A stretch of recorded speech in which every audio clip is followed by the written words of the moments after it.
नमस्कार मंडळी, मी प्रांजली। आज श्री स्वामी समर्थ महाराजांचा प्रकट दिन। तुम्हा सर्वांना स्वामी प्रकट दिनाच्या खूप साऱ्या शुभेच्छा। आज या शुभ दिनी आम्ही पुण्याहून संभाजीनगरला शिफ्ट होत आहोत। सकाळचे 9:15 वाजलेले आहेत। आमची सगळी तयारी झालेली आहे, पण अजून पॅकर्स मूव्हर्सवाले काही आलेले नाही आहेत। ते अर्ध्या तासामध्ये येतील आणि त्यानंतर मग पॅकिंग वगैरे सुरू होईल। जवळपास 1-1:30 वाजता आम्ही पुण्याहून निघू आणि मग संभाजीनगरला पोहोचू। बऱ्याच दिवसापासून आमचं सुरू होतं की कोणत्या दिवशी कोणत्या तारखेला निघायचं, पण स्वामींचा प्रकट दिन होता। मग मी विचार केलेला होता की नाही, स्वामींच्या प्रकट दिनीच आपल्याला इथून पॅकिंग करायची आहे आणि नवीन घरामध्ये गृहप्रवेशसुद्धा करायचा आहे। आता गृहप्रवेश म्हणजे पूजा वगैरे काही नाही, पण आजच्याच दिवशी त्या नवीन वास्तूमध्ये प्रवेश करायचा आहे। सामान वगैरे इथून तिथे आम्हाला पोचवायचं आहे। या घरातल्या सगळ्याच वस्तू काही आम्ही सोबत घेऊन नाही चाललोय, बऱ्याचशा वस्तू आम्ही इथेच ठेवणार आहोत। फायनली सगळी पॅकिंग वगैरे झाली आणि आम्ही गावाला जायला निघालो। इतकं सामान झालं होतं की पूर्ण कंटेनर भरला होता। माझ्या सगळ्या मैत्रिणी म्हणत होत्या, ज्या मी येताना वाटी लावण्यासाठी आलेल्या होत्या, प्रांजल तेरे पास इतना सामान था, हमको तो पता ही नहीं था तेरे घर आते थे, लेकिन इतना सामान तो कभी नहीं लगा तेरे पास इतना होगा। इतकं सामान की मी म्हटलं मला सुद्धा माहीत नव्हतं की माझ्या घरामध्ये इतकं सामान आहे। बाप रे बाप, घेताना आपण छोट्या छोट्या वस्तू मोठ्या वस्तू हे लागतं ते लागतं म्हणून घेतो आणि इतकं जमा होतं। अक्षरशः पॅकिंगवाले आहेत ना, ते सुद्धा म्हटले की तुमच्या घराच्या मानाने त्याच्यामध्ये इतकं सामान होईल, आम्हाला हे वाटलं नव्हतं।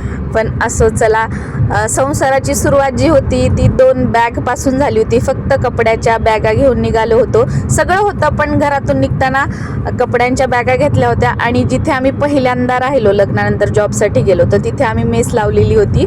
आणि मग त्यानंतर हळूहळू काही वस्तू घरच्या आणल्या, काही वस्तू नवीन घेतल्या। असं करून पूर्ण 20 फूट मला वाटतं तर तो कंटेनर गच्च भरला होता। थोडीशीही जागा राहिली नव्हती। आणि पॅकिंग म्हणाल तर इतकी छान केली होती ना, खूप अगदी व्यवस्थित सगळं पॅक केलं होतं। तरीही पूर्ण फ्लॅट रिकामा करून काही सगळंच सामान आम्ही घेऊन नाही जात आहोत। बरंचसं सामान इथे ठेवलेलं आहे। सांगायचं झालं तर एखादी फॅमिली ना, त्यांनी फक्त खाण्यापिण्यासाठी त्यांची भांडी आणली आणि कपडे आणले तर ते राहू शकतील, असं इतकं सामान आम्ही इथे फ्लॅटमध्ये ठेवलेलं आहे। आज ना मनापासून तुमच्यासोबत एक गोष्ट शेअर करावीशी वाटते। तसं तर मी TV जास्त बघत नाही बघा, आणि TV जरी बघितला ना, न्यूज चॅनल तर मी कधीच बघत नाही। TV जर बघितला तर मी तारक मेहता बघत असते, किंवा माझी मुलगी जे कार्टून बघते तर ते कार्टून मी TVवर बघत असते। पण काय, यूट्यूब ओपन केलं की आजूबाजूला जे सुरू आहे किंवा न्यूजमध्ये जे आहे तर वेगवेगळ्या थंबनेलवरून टायटलवरून ते आपल्या लक्षात येतच। तर त्याच्यावरून जे काही आजकाल न्यूजमध्ये चालू आहे, किंवा बघा मागच्या 1-2 वर्षामध्ये जो काही वस्तूंचा हे आहे की बाबा ह्या वस्तू आपण जर वापरल्या तर असं होतं तसं होतं, हे पूजन करा, ते हे करा, अशा गोष्टी करा, थोडं तरी ना आपलं डोकं वापरा। देवानी बुद्धी ही आपल्याला विचार करण्यासाठी दिलेली आहे। ऐकावे जनाचे आणि करावे मनाचे। अशी जर श्रीमंती आली असती, असं जर आयुष्यामध्ये सक्सेस मिळालं असतं, अशी जर प्रगती झाली असती तर लोकांनी कष्ट केले नसते, प्रत्येक जण श्रीमंत असला असता। मग ही बिझनेस करण्याची, नोकऱ्या धंद्याची, या सगळ्या गोष्टींची चढाओढच लागली नसती। त्यामुळे थोडा तरी विचार करा। आणि असं काही नाही की ह्या वस्तू गळ्यामध्ये घातल्या, त्या वस्तू हातात घातल्या, भिंतीवर ठेवल्या, देवघरामध्ये ठेवल्या, हे उपाय केले, ते उपाय केले, या बाबांकडे गेलं, त्यांच्याकडे गेलं, म्हणजे असं होणार तसं होणार, एका रात्रीत गोष्टी बदलणार, पैशाचा पाऊस पडणार, असं कधीही होणार नाही। तुम्हाला आयुष्यामध्ये प्रगती करण्यासाठी, पुढे जाण्यासाठी, सोन्याचे दिवस बघण्यासाठी कष्ट करावेच लागणार, हातपाय हे हलवावेच लागणार आहेत। मला ना कधी कधी खरंच प्रश्न पडतो, लोक डोक्याचा वापर कसा करत नाहीत। म्हणजे एकाने ही गोष्ट केली की त्या गोष्टी करण्यात यायचं, मग ही चूक आहे, बरोबर आहे, मला या गोष्टीची गरज आहे, याचा फायदा होईल न होईल।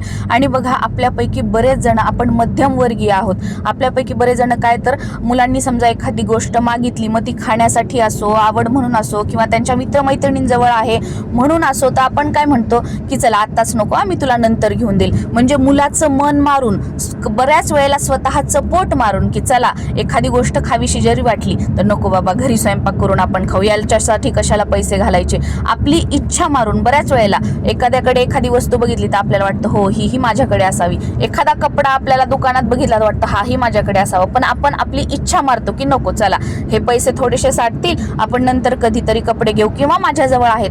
तर तुम्ही स्वतःचं मन मारून, स्वतःच्या इच्छा मारून, मुलांचं मन मारून जे पैसे साठवता पोट काटू काटू, तर ते पैसे अशा गोष्टींना घालायचे आणि शेवटी पश्चाताप करायचा, तर याला काहीही अर्थ नाही. लोकांना देवघरातील देवांची देवपूजा रोज करायला वेळ नाहीये, आईवडिलांना विचारत नाहीत, कोणे पाहुणे रावळे वगैरे जे असतील त्यांना विचारत नाही, आणि मग मला पटकन श्रीमंत व्हायचंय किंवा माझ्या मनाप्रमाणे सगळ्या गोष्टी घडाव्यात म्हणून असा शॉर्टकट शोधायचा, तर काहीही होणार नाहीये. यापेक्षा तुम्ही तुमच्या कुलदेवीचं पूजन करा, सहकुटुंब सहपरिवार वर्षातून एक वेळा तरी किमान कुलदेवीच्या मूळ पीठावर जाऊन तिचं दर्शन घ्या. तुम्ही ज्या गुरूंना मानता, ज्या देवांना मानता, त्यांचा नाम जप तुम्ही करा, पारायण करा. एवढे ग्रंथ आहेत, एवढे मंत्र आहेत, स्तोत्र आहेत, ते आपल्या घरामध्ये तुम्ही म्हणा.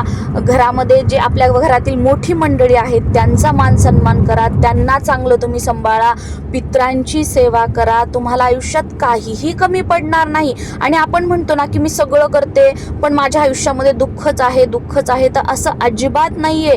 तुम्ही आता जी सेवा वगैरे ती करताय ना, तुम्ही काही महिन्यांपासून, काही दिवसांपासून करताय, पण याच्या अगोदर जन्मापासून, मागच्या जन्मापासून म्हणा, ज्या गोष्टी, जे आपले कर्म, प्रारब्ध, भोग आहेत ते कुठे जाणार आहेत?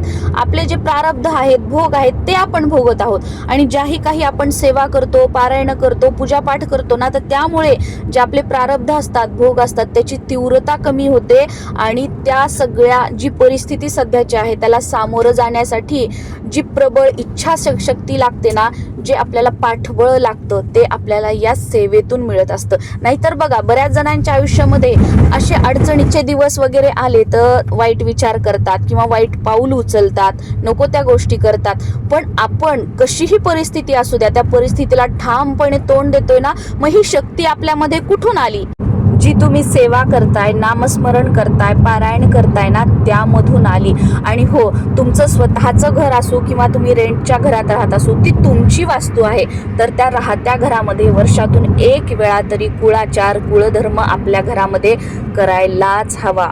आणि जेव्हा तुम्ही आपली कुलदेवी, पित्र आणि स्वामी समर्थ, दत्त महाराज किंवा ज्याही गुरूंना तुम्ही मानता त्यांची तुम्ही सेवा केली ना, तर आयुष्यात जगाच्या पाठीवर तुम्हाला कोणताही उपाय करण्याची गरज पडणार नाही. फक्त संयम ठेवा आणि ज्या देवतेची तुम्ही उपासना करत आहात त्यांच्यावर विश्वास ठेवा. एक वेळ अशी येईल की आपले ते गुरु, आपले ते देव तुम्हाला इतकं देतील ना की तुमची घ्यायला ओंजळही कमी पडेल. आणि हा माझा स्व अनुभव आहे.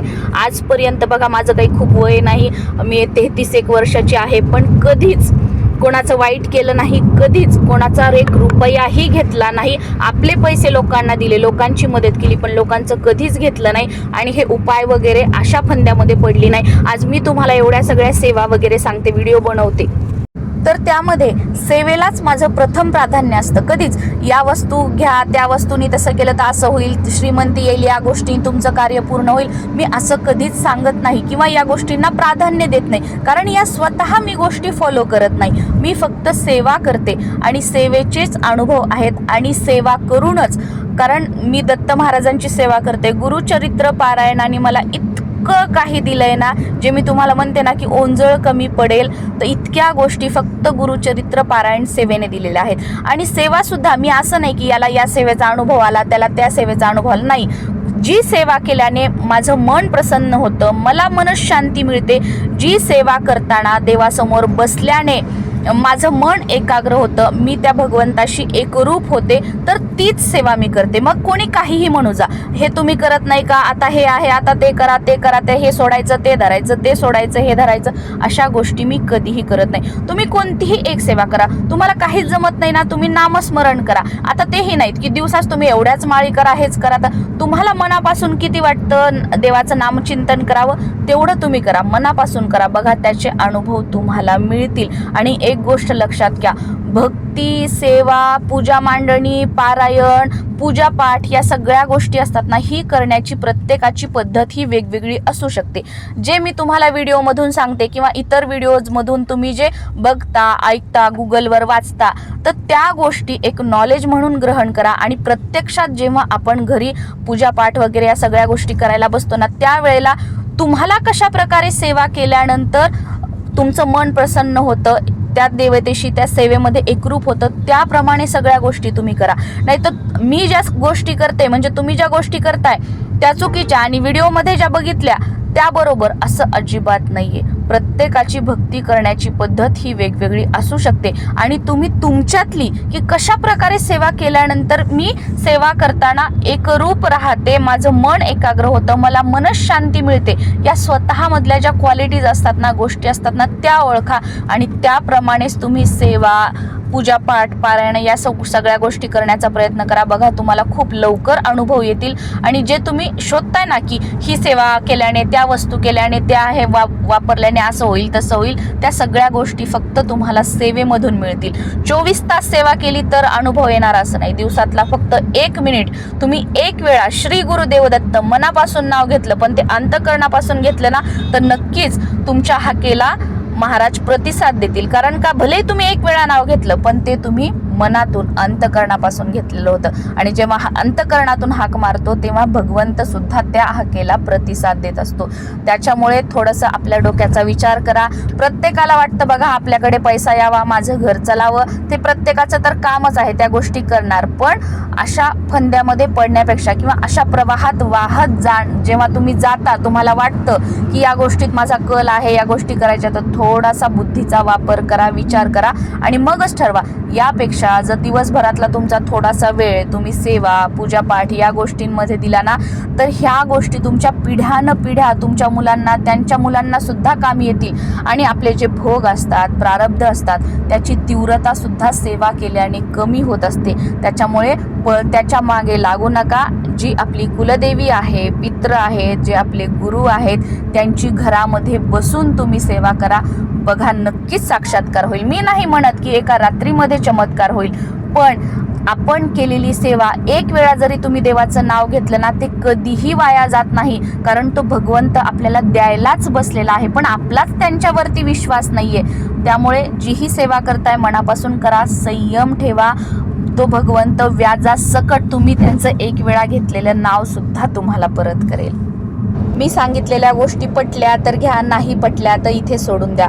फक्त मनापासून तळमळीने मला काय वाटतं की आपण कष्टातून पुढे आलेली लोक आहोत, तर आपला कष्टाने कमावलेला पैसा हा असा वाया जाऊ नये आणि अशा गोष्टींमध्ये आपण फसू नये किंवा यामध्ये गुरफटले जाऊ नये. नमस्कार.